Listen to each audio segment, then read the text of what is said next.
Assalamualaikum warahmatullahi wabarakatuh. Today I will explain you about the muscle physiology. Actually, this topic has been explained from last semester, but I will review some of the things.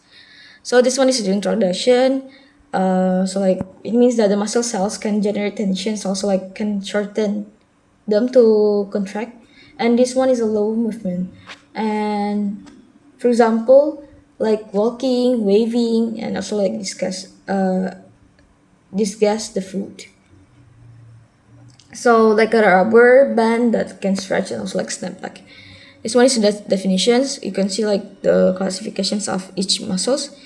We have the voluntary one, which means that they're doing the movement with us knowing. So we know that this one is move like that. But for the involuntary, it means that they are moving without us knowing. So they're just doing the work that has been told by God. And this one is voluntary is skeletal, so they're located in the bones or limbs, and also the cardiac. They are which cardiac means heart, right? So they are the one who located in the heart. And for the smooth, they are located in the viscera, so in the walls of whole organs gastrointestinal, and then reproductions, urinations, and others. So yeah. And then this one, we see that the skeletal and cardiac muscles, they have striated, but for the smooth, they are not striated. Which means, what is this one means? So striated, it means that they have uh visible bands or sarcomere, but for the non-striated, they do not have one. So you can see it in these pictures, the skeletal and also the cardiac, they have like these lines, but for the smooth, they don't have the lines. And then this one is actually just the same with the last one, but this one is some of the things that being added. So the innervations of skeletal muscle is somatic nervous system, but for the heart and also smooth, they are autonomic nervous system. And then for the initiations of the contractions, they are neurogenic for the skeletal muscles, but for the heart muscles and the smooth muscles, they are myogenic. Neurogenic, it means that they need nerve signals to contract, because we know that they're voluntary movements, so they need the nerve signals first to contract, okay? But for the myogenic, they don't need to do that. So yeah, so from the word involuntary itself, so they don't need any nerve signals to contract. So this one. So even though this skeletal muscles is classified as the voluntary, but many skeletal muscles also control under involuntary, like posture, balance, also movement such as walking. This one is the organizational structures of the skeletal muscles. You can see from the pictures, from the small one to the big one. Okay, this one is the cellular skeletal muscles. So you can see this one is the nucleus, the one who attach outside in here, and then this one is the T tubules, and then this one is sarcoplasmic, the blue one, and this one is sarcolemma. Sarcolemma is the one in the outside like this. And then this one is mitochondria, the one who produce the energy, or the one who make the ATP. And this one is thin filament. Thin filament is this one, but for this one is thick filament, and this one is the thin filament. So thin filament is in the thick filament is in the between of the thin filament in here. This whole one is called as the myofibril. So the intracellular structures of the skeletal muscles, we have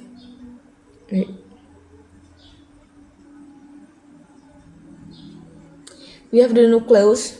They are peripheral. It means that they are I mean, like they're located in the outside of the.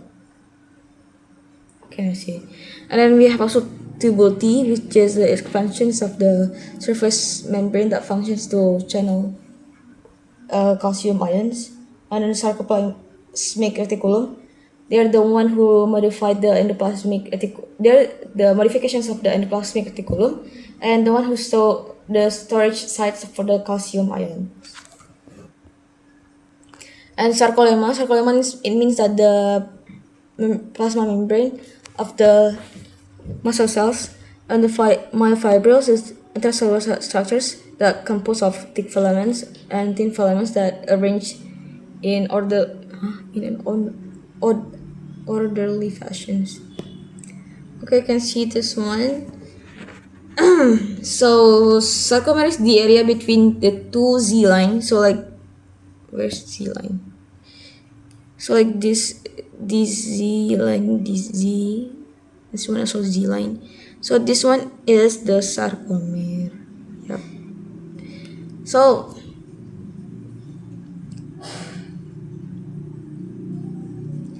and then they have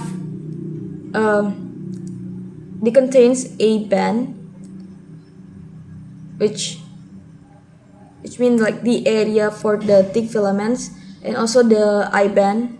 This one I band is the one who being connected to the thin filaments, like this one and the blue one you can see. And they also have H zone. You can see the H zone is in here, like this one.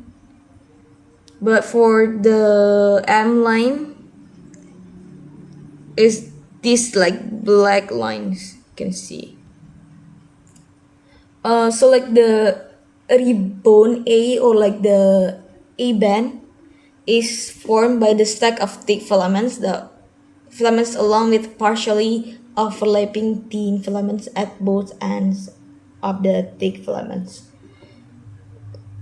For the H zone is the lighter region in the center of the A band and where the thin filaments do not reach.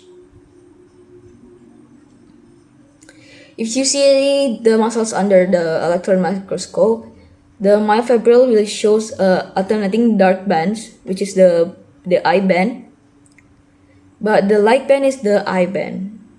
The dark is the A band, but the light one is the I band. Okay.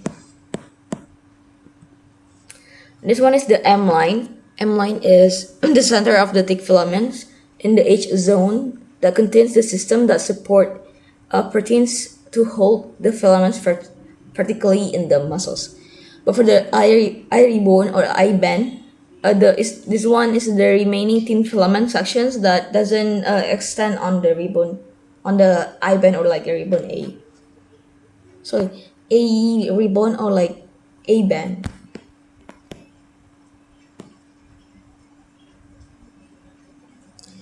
And this one is the Z line. Z line is the zigzag one. They are the solid and vertical center in the I band. This one, yep. And then the area between the two Z line, which is the functional units of skeletal muscles, and which is called as the sarcomere. Yep. And then, so like during growth, the muscle will increase in length by adding new sarcomeres at the end of the myofibrils, rather than by increasing the size of the individual sarcomeres. So yeah, so this one is titin. Titin is, you can say like the elastic protein that can stabilize the filaments and also helps the muscle to stretch and also like recoil. Okay, next one is the thick filament. They have like hundreds of myosin molecules, and also like this myosin is shaped like a golf club that has one place to bind with the actin and one place to break down the ATP, which is called the ATPase. So how can I say it? This one, yeah. And then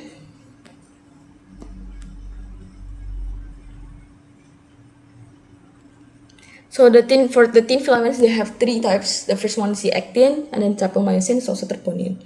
So the actin, they are the main structure protein of the thin filaments that are spherical in shape.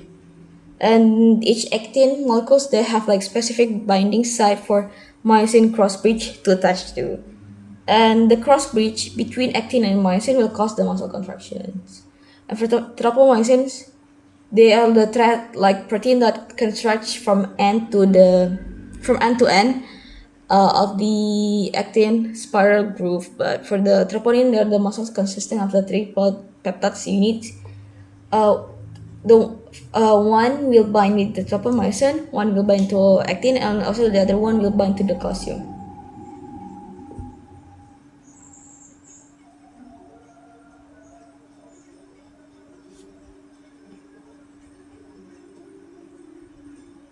You can see this one is actin and troponin, and this one is tropomyosin.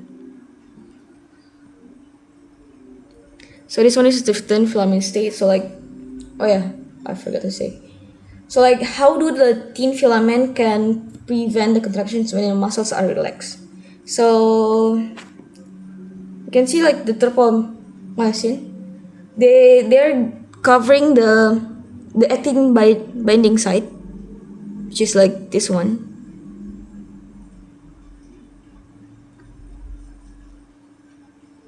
So without the calcium, the troponin will keep tropomyosin in place. Oh, this one is sorry. So like when there's no calcium, the troponin is not bound to calcium. So like this protein will stabilize the tropomyosin in positions covering the cross bridge binding site in actin. So you can think of like a parking cone. If I put a parking cone to block a parking spot, then no one will park in the area, right? So it's the same things that happen in here. But if the calcium is present, the calcium will bind to the troponin, and the tropomyosin will move, and then the actin and myosin will bind together, and the contractions happen. So like if I remove the parking cone, so the cars can park, and then the myosin will have attached with the actin. This one is the mechanism to muscle contractions. So yeah, this one.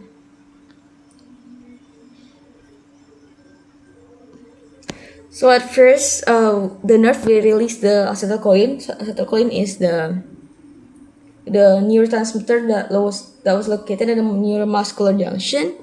And neuromuscular links, they will release the acetylcholine. But for your information, so like for the neuromuscular junction only, they use the neuromuscular. They're using the acetylcholine as the neurotransmitter, and then the action potential will travels down to the T tubules and cause the release of the calcium ion from the sarcoplasmic reticulum into the myofibrils. So the calcium ions is actually located in the sarcoplasmic, but the T tubules is the one who how can I say, like causing the sarcoplasmic to make the calcium go out of their place, and they will go to the myofibrils, and then calcium ion will bind to the troponin, which makes that tropomyosin can change shape to actin and myosin, and the cross bridge will happen. And then the binding of actin and myosin cause the myofibrils to shorten and the muscle contractions with the help of the ATP. And then actions of the potential stops if the calcium ions. If the action potential is stopped, then the calcium ions will return to the sarcoplasmic reticulum back, and then the unbinding of the calcium ions to the troponin will make the tropomyosin again cover the cross bridge bone, so that the actin and myosin are released and the muscle reductions will occur. And this one is the movement of the control. I don't think that you really need this one. Yeah, next. This one is the muscle metabolic system. So we have the aerobic one, which means that they need oxygens or like use oxygens, and they are actually the one who like slow mechanisms and also like produce the glucose, fatty acids, amino acids. Sorry. So like they're the one who change the glucose and fatty acids, amino acids, also oxygens, becoming the ATP energy and also the carbon dioxide and also water and urea. And it's actually produce a lot of ATP, okay, compared to the anaerobic. So because like the anaerobics don't need any oxygens, and they're fast mechanisms. So like they are the one who change. They have like two types of mechanism actually. For the creatine, they will be creatine also phosphate, but for the glycogen, they will be lactic acid. So aerob is when you are doing the jogging, but for the anaerob is when you are doing sprinting. Okay. Oh, they have this one.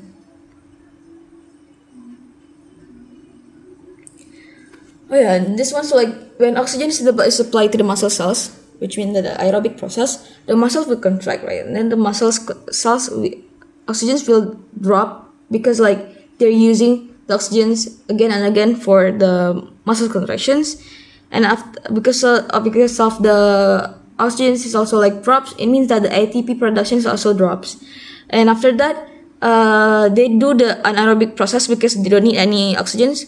But the things that if we do the anaerobic process, the lactic acid will increase. So if it's like the lactic acid like increase too much, then the pH will drop to be more acidic, and then the enzyme activity or like the ATPase will drop as well.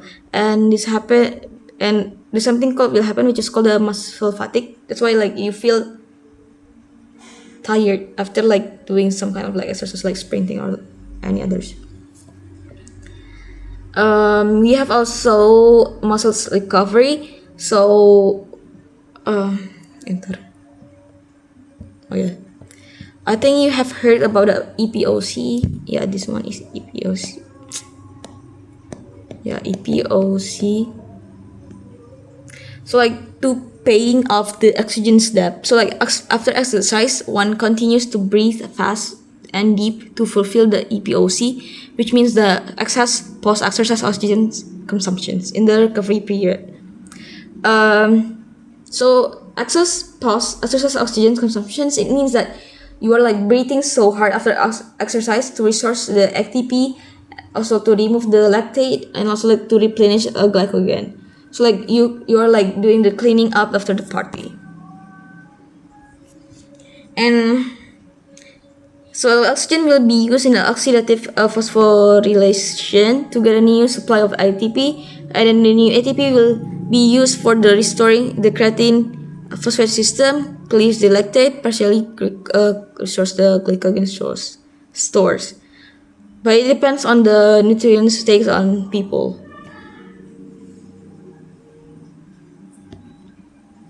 Okay. And then for the muscles, glycogen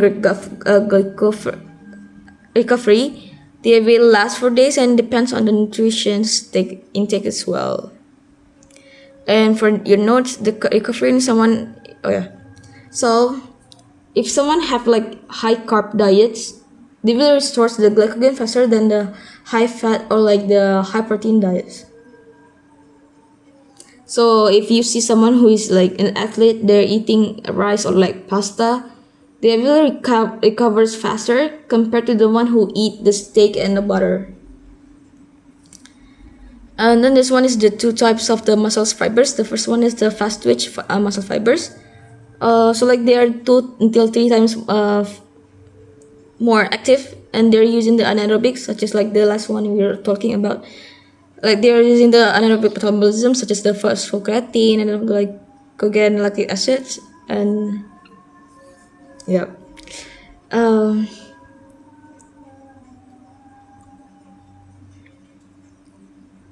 and then for the slow twitch muscle fibers, there tends to use the aerobic metabolisms and can sustain contractions over a longer duration. So like they are, yeah, I mean like they can last for more compared to the fast twitch one.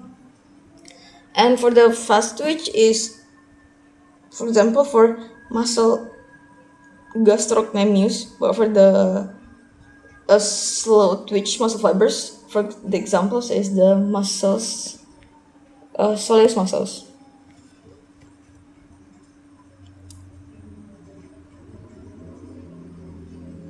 And then what is the muscle? Yeah, this one is the muscle remodeling. We have the muscle hypertrophy, atrophy, and also hyperplasia. For the hypertrophy, it means that the increase in, so like they are doing some kind of increase in size because of the actin and myosin filaments in each muscle fibers. So they are like increasing their size. Like the muscle grows from more actin and also myosin, and this one is happen for someone who's like doing weight exercise like weightlifting and others. Like you can see like someone who is doing that, they have like bigger biceps and also like triceps. And then for the atrophy, this one is the muscle mass that was decreased due to the prolonged disuse of the muscles. So like if someone doing not doing too much work, like they're just like bed resting, like someone who is like in the coma, they do not move, right? So yeah, you can see like day by day their muscles will get smaller because of that. And then for the muscle hyperplasia, this one is very rare to happen to people, but this one is the increase of the numbers of the muscle fibers. What is the difference? So like the hypertrophy is when you have like an increasing in the size of the muscles. Okay, this one is the size, but this one is the number. So like they have more muscle fibers. It's like that. Okay, that's all. Thank you. Oh yeah, I will continue with the pretest. Wait. Um.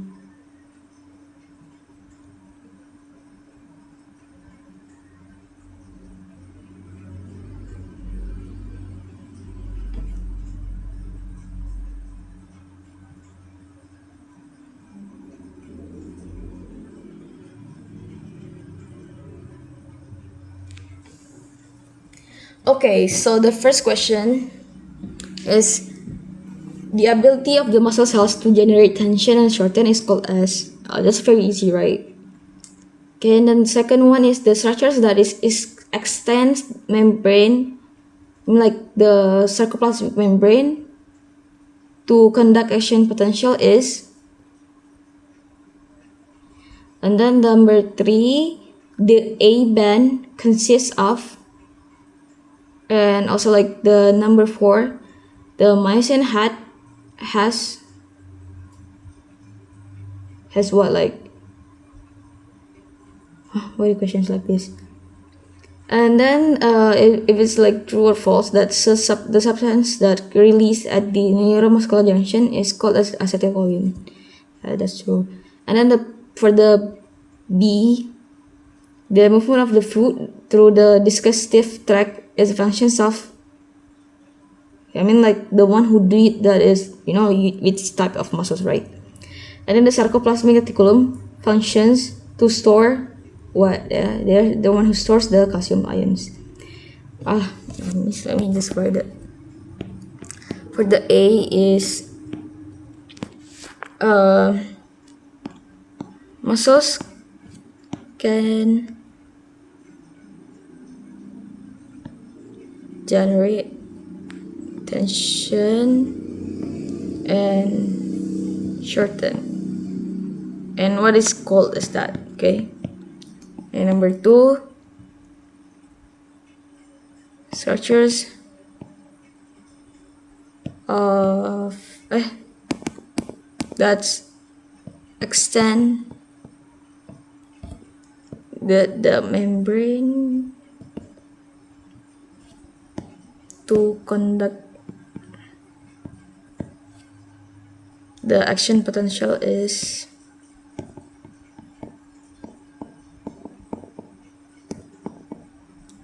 And number 3,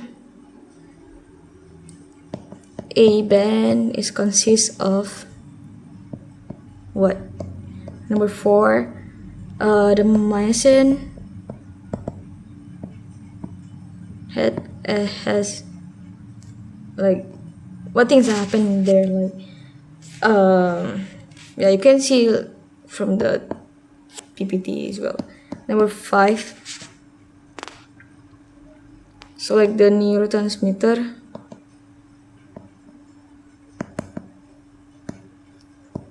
in neuromuscular junctions are called. Okay, that's for number. This one for B. Okay. Number 1 is the food move in gastrointestinal, right?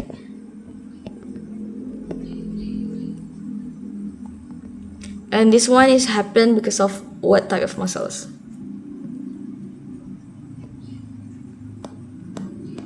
Type of muscles that move them. Number 2, the functions of sarcoplasmic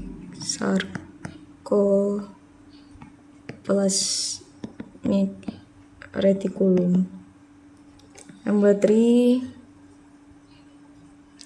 IBAN consists of. Number 4,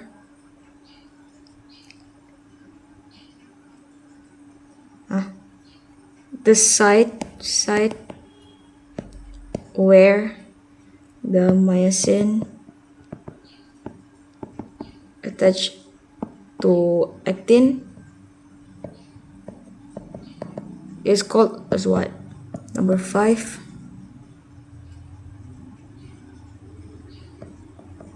acetylcholine will trigger the formations. So like this one is true or false? Okay, is it true or false that the acetylcholine trigger the formations of action potentials in muscle fiber? Yeah, something like this. Okay, thank you guys.